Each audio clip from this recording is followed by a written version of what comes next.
Hi, this is Natalie Hoffman of FlyingFreeNow.com, and you're listening to the Flying Free Podcast, a support resource for women of faith looking for hope and healing from hidden emotional and spiritual abuse.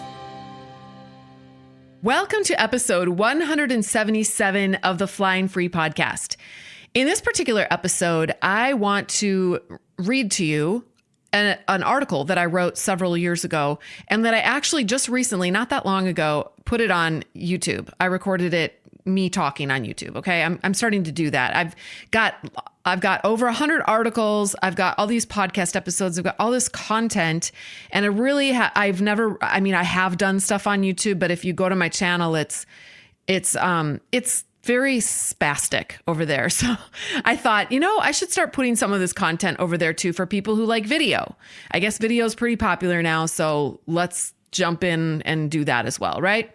Okay, so as I was thinking about this though, I thought I really should put this particular article on my podcast as well, because it is so good and there's so much helpful information here. So how I wrote actually, I'm just going to start reading it because I'll explain how I got this information and what I did with it as I read the article, because I introduce the article that way. So without any further ado, here we go. The article is called How Abusers Groom Their Victims and Everyone Else. Have you ever wanted to pull your ever-loving hairs straight out of their follicles? I get a little dramatic sometimes, right? I know that feeling. I get it every time I hear another story of how a courageous victim finally gets up the nerve to expose her abuser, and instead of getting the help and hope she dreams of, she gets put on the rack and grilled. She tries to get away from the abuse, only to find herself being abused by her larger community. She tries to tell the truth, only to be told to shut her mouth and go back to living a lie. This is because her abuser hasn't just been grooming his victim. He's been grooming everyone else too. I recently watched Wade Mullen give a presentation. And by the way, this presentation, I will link to it in the show notes, okay? This presentation was on how to spot spiritual abuse. Wade did his doctoral research on the subject of how evangelical organizations manage the impressions that others are forming of them in the wake or the aftermath of an image-threatening event.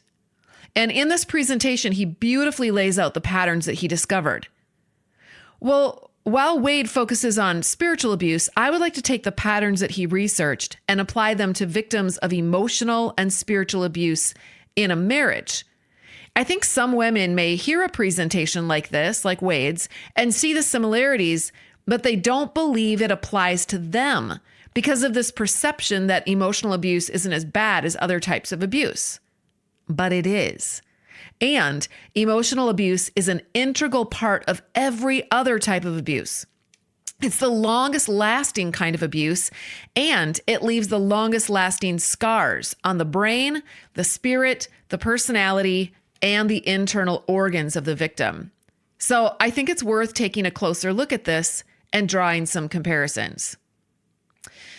Wade begins by talking about the fact that abuse always involves deception. The abuser is a thief, and their goal is to steal the personhood of their victim, to erase them or objectify them. Now, how I would put this is that everyone has their own universe between their ears. That's our brain, right? But the abuser believes that his universe is the only one that exists, and everyone else is in his universe. Now, this is the equivalent of making himself out to be like a god, to be like God. This is the sin of the devil. This is the first sin in the Garden of Eden, to be like God, knowing good and evil. The abuser defines good and evil according to his universe. His manual for life is the only manual that counts. Anyone with a different manual is bad and discardable. So this means for him to define his wife in terms of a good Christian woman, she must reflect him and his values, opinions, beliefs, preferences, desires, and goals. And to the degree that she expresses her own individuality, she is vilified with various religious labels like Jezebel, rebellious woman, dripping faucet, and so on and so forth. So she is shamed for being herself. If she wants to have a good marriage and a happy husband, she will need to disappear so only he remains. Basically, she's enfolded into him. This is essentially psychological murder, you guys. So how does he get a woman to give up her own universe, her own agency, perspective, and unique personhood in order to be swallowed up in his universe? And how in the world does he get everyone around him to agree that he has the right to do that and that she has no right to resist? Jeremiah 5:26 says, "Among my people are wicked men." Did you catch that? Among my people are wicked men. They're not out there. They're in here, among my people, who lie in wait for victims like a hunter hiding in a blind. They continually set traps to catch people. So Wade talks about two types of evil language that abusers use to trap their prey. One type of evil language is ingratiation, and the other is dismantling. So let's talk about ingratiation first. He says that ingratiation means to bring oneself into favor with someone by flattering or trying to please them. Abusers use ingratiation to get their victims to do what they want them to do. And Wade exposes 4 types of ingratiation: flattery, favors, helping, and alliances. So an example of flattery would be, "Oh, you are special. You are one of a kind. You are perfect for this vision of mine. God created you just for this. You and I will make the perfect ministry team. We will do this awesome thing for God together."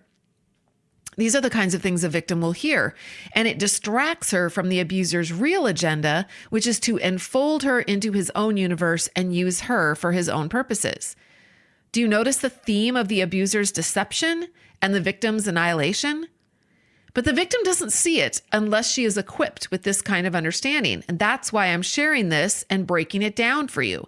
I want every Christian female, both young and old, to know these tactics inside, outside, and upside down, so they can smell an abuser a mile away and run. So they can smell an abusive church a mile away and run. Now, a flattered victim will feel the compulsive emotional and psychological pull to approve of the abuser and do what he wants her to do, including offering him flattery in return. And this is something that I experienced with an abusive pastor who groomed me in my early 20s. He would flatter his favorites and make us feel extra special while blatantly ignoring people who weren't in his special inner circle of disciples. I instinctively knew that in order to remain in his good graces, and I wanted to, that I would have to make sure I ingratiated myself to him. There was no room to disagree. And later on, when I dared to disagree, I found out that I was right.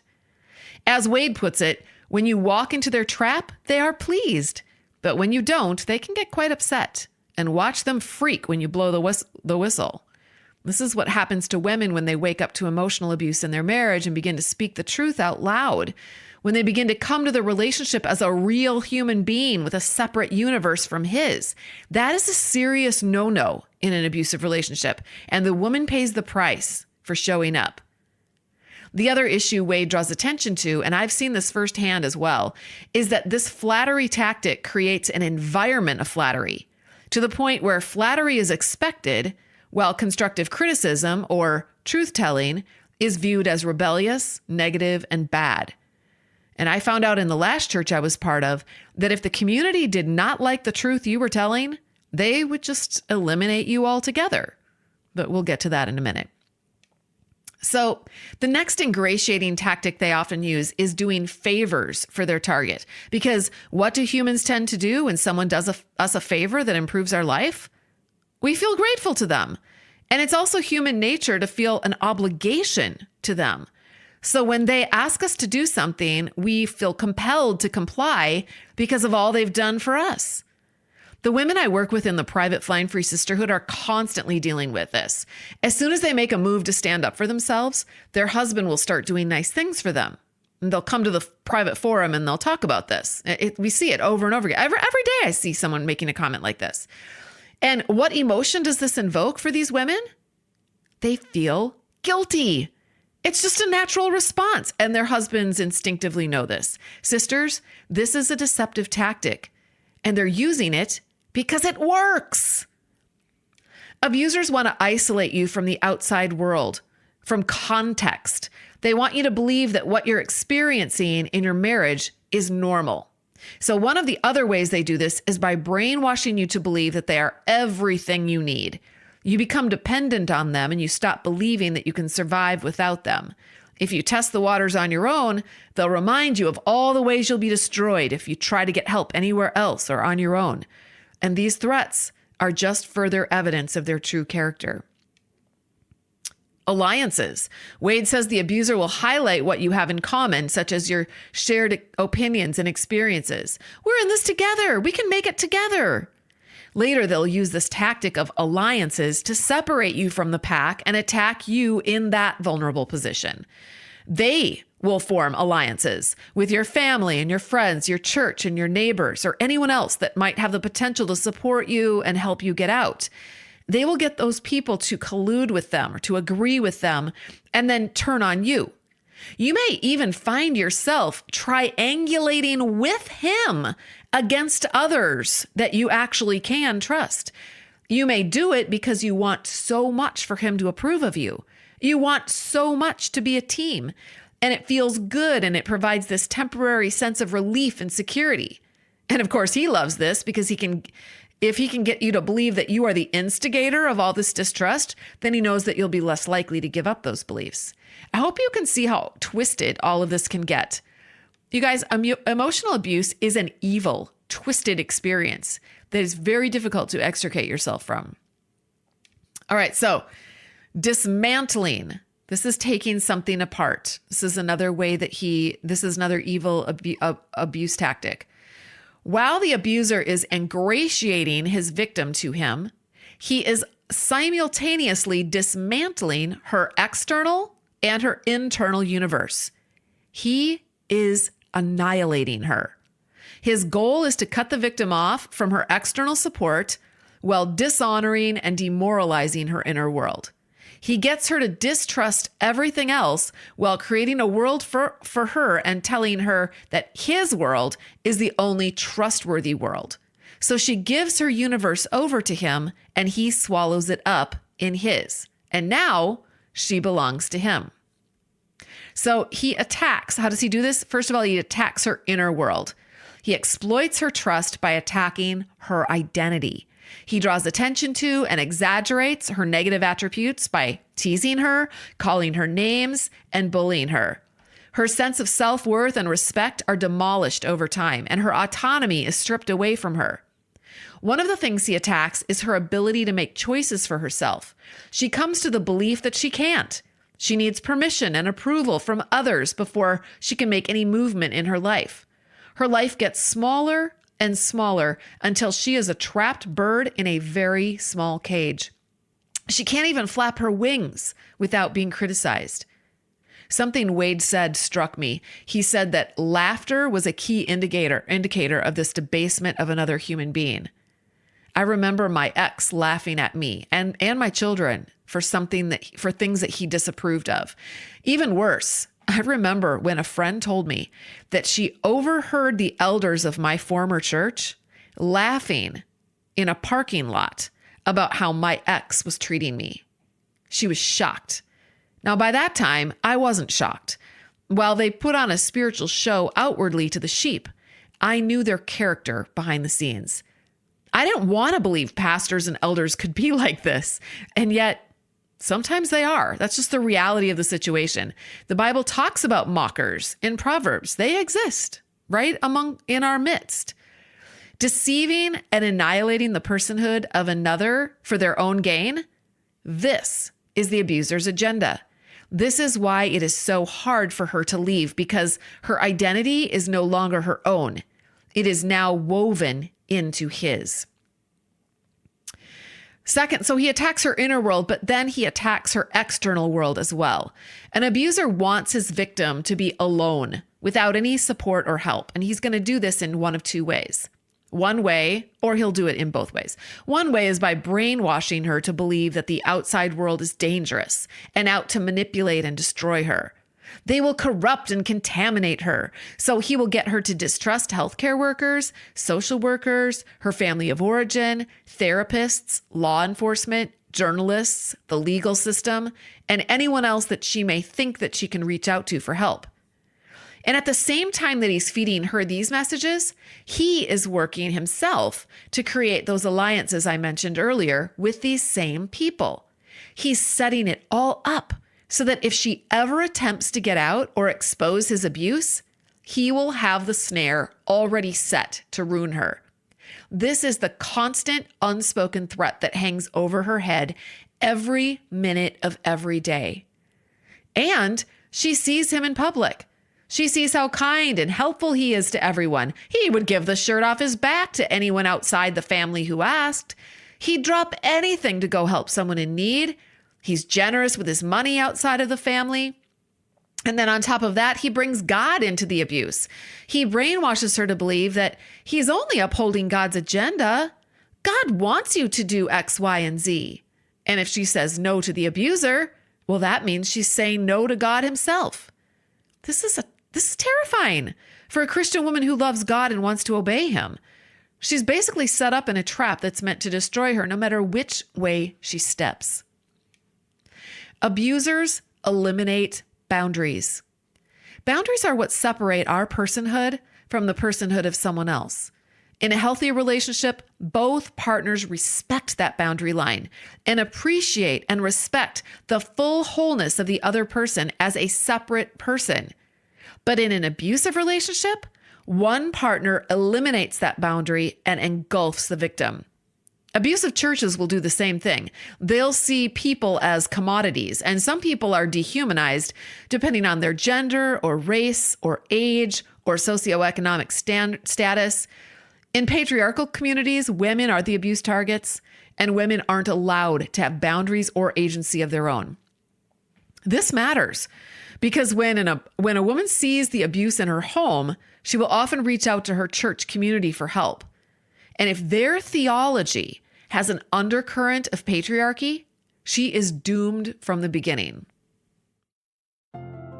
Is the Flying Free Sisterhood program worth it? In my case, looking back, I wasted so much energy and time and even money being proud and seeking and problem solving and trying to take everything on myself. I was not listening to God and obeying him when he told me to come to him and rest. I was not respecting that we're made for joy and to glorify him. And I found that in every aspect of my life except my marriage, I could be a joyous child of God. And I had beliefs about marriage and being a wife that were not biblical and right. And that's why I had so much trouble, and I was so confused and exhausted, and I was getting sick physically even, and it just, everything was off center and off kilter. I did a lot of reading before I found Natalie's book, and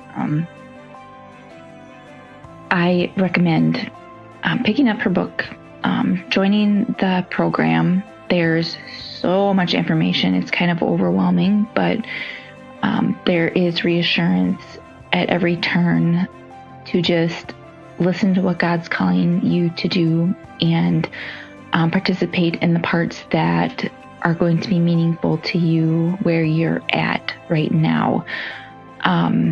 If I had found Flying Free earlier, would I have put as much stock in it? I don't know. Like I said, I was pretty proud, but it came to me at the right time, and it has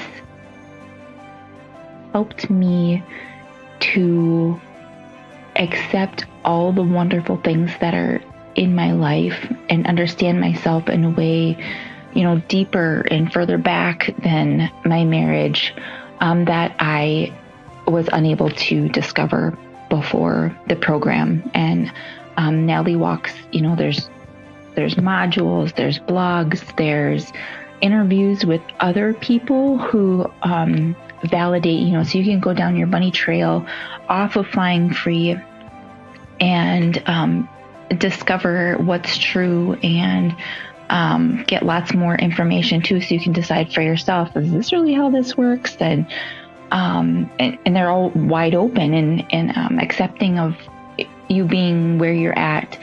I think if you're interested or you think that this might be something, I think you should explore it more, because my heart goes out to you as a mother and a wife and a nurturer and a smart person, a problem solver.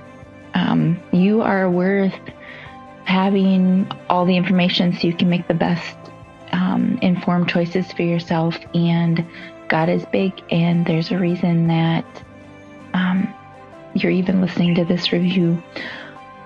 There's a reason that you found Natalie's podcast or that first chapter of her book, because I was searching for something like this for 15 years, and all of a sudden there it was, and there's no reason I shouldn't have found it any sooner, except that it just wasn't time yet.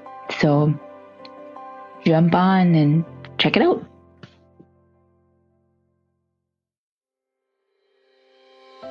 If you're a woman of faith in a confusing and painful marriage who feels like you're just a shadow of the woman you could be, I'd like to help you change that. 5 years ago, I developed a comprehensive program that has helped hundreds of Christian women wake up to their reality and live powerfully within it as the adult women God created them to be. The Flying Free program uses transformational coaching, workshops, classes, and a close-knit community of women to support you on your journey. We will help you identify the problems and figure out what you can and can't do so that you can be empowered to move forward into the life you were meant to live. Imagine a deep dish apple pie with caramel, walnuts, and vanilla ice cream on top. Members have said that this podcast is like a little taste of the vanilla ice cream, but the Flying Free program is the whole delicious slice of pie in all its glory. You'll never know what you're missing until you can bite into the whole thing. You can get all the details, including reviews, facts, and everything that comes with the program by going to joinflyingfree.com. I'll see you on the inside.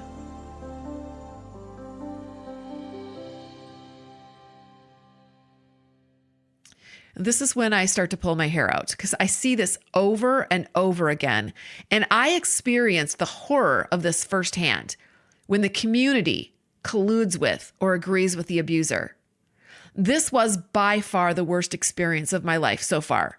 It was worse than losing my firstborn baby. It was worse than losing my dad. It was worse than losing my marriage. And my church did it to me. Now, I don't know if they had any clue that their actions were gutting the heart of a woman, but they were. And when I tried to tell them, they ignored me. They simply did not care. I was worth less than nothing to them. I was just a woman. I was my ex's target. And then I became their target. It takes Herculean courage and strength to go against everything you've ever believed or wanted or strived to achieve or worked for and tell the truth about your marriage. For so long, a victim truly believes that the abuse is normal, and that's what she's been brainwashed to believe. So there may even be some cognitive dissonance still inside of her mind as she awakens to more context and more reality and more truth about her situation. I admire women who tell the truth. And instead of the shame that I originally felt, I now feel proud of the woman that I was. I was scared to death of what could happen to me if I did. And yet, eventually, I was willing to risk everything to bring myself back into alignment with my core values and with what I believed was true about Jesus Christ. An abuse victim gets to the place where she wants to tell the truth out of a desire for relief, as well as a desire for others not to have to go through the same things she did. So I laid it all out on the table for the elders and the pastors of my church to see. And instead of the help and love that I so desperately craved and thought I would get, I was sentenced to the death of my friendships, my reputation, my marriage, my family, and my church home. My husband had been annihilating me for 2 decades, and the church proudly and piously finished the job and sent me packing. This is the pattern Wade also discovered in his research. In an abusive ecosystem, there is no place for a truth teller. She is a threat to their way of life, to their theology, and the way they've always done things.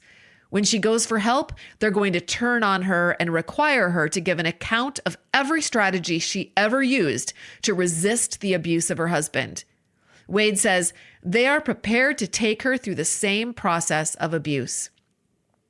She finally tells her family secrets, and her church not only refuses to believe her, but they give her new secrets to keep. They cooperate with her abuser in working toward keeping her silent and afraid. What a blow to the survivor.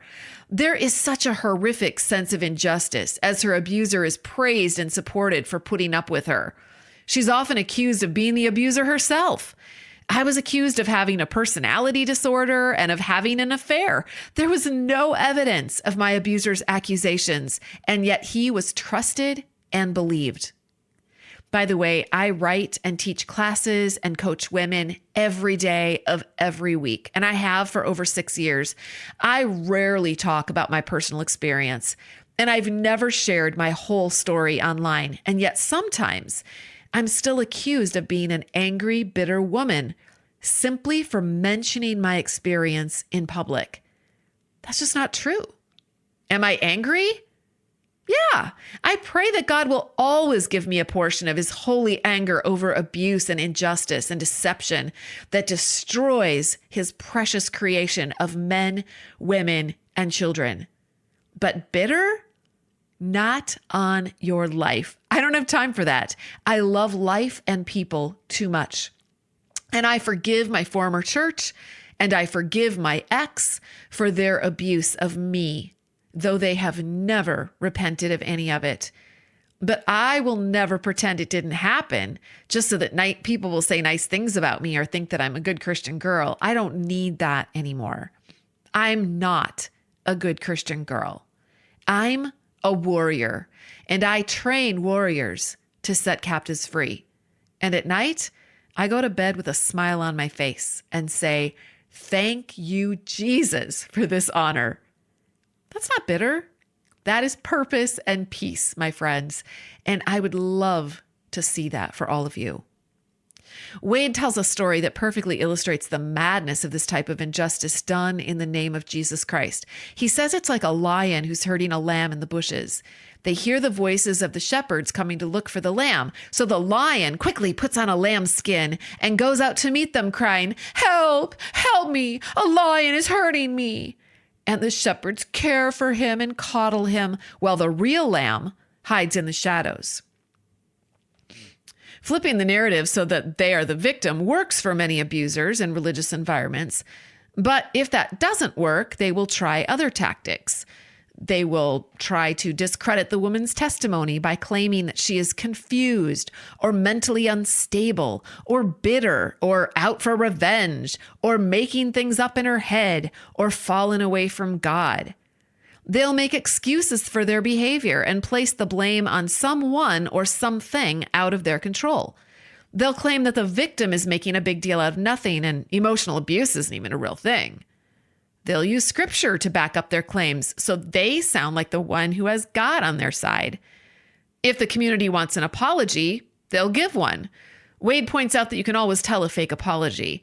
He says they are short, packaged in defensive language, and self-promoting. And then finally, abusers and abusive communities will do what my church, Bethlehem Baptist, did in the wake of abusing women. They will dive into pro-social behavior, which they hope will dilute their abuses by showing just how much good they're doing. Bethlehem Baptist wrote their own abuse protocol manual and began to go public with their own fight against the abuse of women, all while continuing to abuse people behind the scenes who were protesting their behavior. And many years later, to this day, I am still hearing from people who are coming out of that church saying these exact things. Nothing has changed. Why do they do this? They do it because they can. They do it because it works. Did this just happen to me? No. My story is just a drop in the ocean of stories in our culture today and all throughout history. The pain and the devastation is tremendous. But as so many of us have found, there is healing on the other side. So I'm going to close this by talking about what you need to heal. Women coming out of emotional and spiritual abuse need, first of all, to recognize their experience as abusive and that the annihilating effect that abuse has on their minds, bodies, and spirits is real. This involves coming out of denial and brainwashing and accepting reality as it is. Number 2, they need validation. They need someone to accurately reflect back to them what is true and real about themselves as human beings created in the image of God. Number 3, they need help to unravel the twisted labyrinth of toxic shame downloaded like software into their brains. Number 4, they need a loving, accepting community who will support them in becoming the autonomous adult women they are. Number 5, they need unconditional love and freedom to learn and grow and make their own choices and their own mistakes. And number 6, they need time to vent, to rage, to weep, to grieve, to process, to tell their stories, to heal, to forgive, and to find new life. Who will give this to them? Very few churches will give this to them, but there are churches who will, and there are many resources available now. I highlight these resources and I interview experts and survivors every week right here on the Flying Free podcast. And if you're interested in diving deeper into this healing process, the Flying Free podcast is just a little tip of the iceberg of what we do inside of the Flying Free program. And you can learn more about that and apply at joinflyingfree.com. So if you're one of those women who've been listening to the podcast for a while now, and you are interested in taking the next step into your own personal transformation and growth, I highly recommend that you join us inside of that work. And then I just want to close by asking you to do me a favor. If you have not yet left a rating and review for the Flying Free podcast, and if you have enjoyed it or benefited from it in any way, would you just take a couple of minutes to do that right now? You can do it anonymously. This is the one place where people can actually leave anonymous reviews and you don't have to tell your name. Nobody has to know. You can people leave very interesting names on their reviews. Totally fine. But what that does is it lets Apple iTunes know that this podcast is helping people and that people like it. And then they will show it to other people just like you. They're able to, on the back end, they're able to, they've got these, I don't know how it works, but there's like a little bit of magic that happens on the back end, and they're able to see what kinds of people are listening to this podcast. And then they basically show it to more people like you. And so that's how you can spread the word. And all you have to do is leave a rating and review, and then Apple iTunes will do the rest. And plus, my team and I was counting all the people on our team. There are 12 people that work inside of the Flying Free program and to produce this podcast and to do the program and to run the membership site and the public site and all of the things. And that team of people, they love reading the reviews too. It encourages all of us. So thank you so much for doing that. And that's all I have for you for today. Until next time, fly free.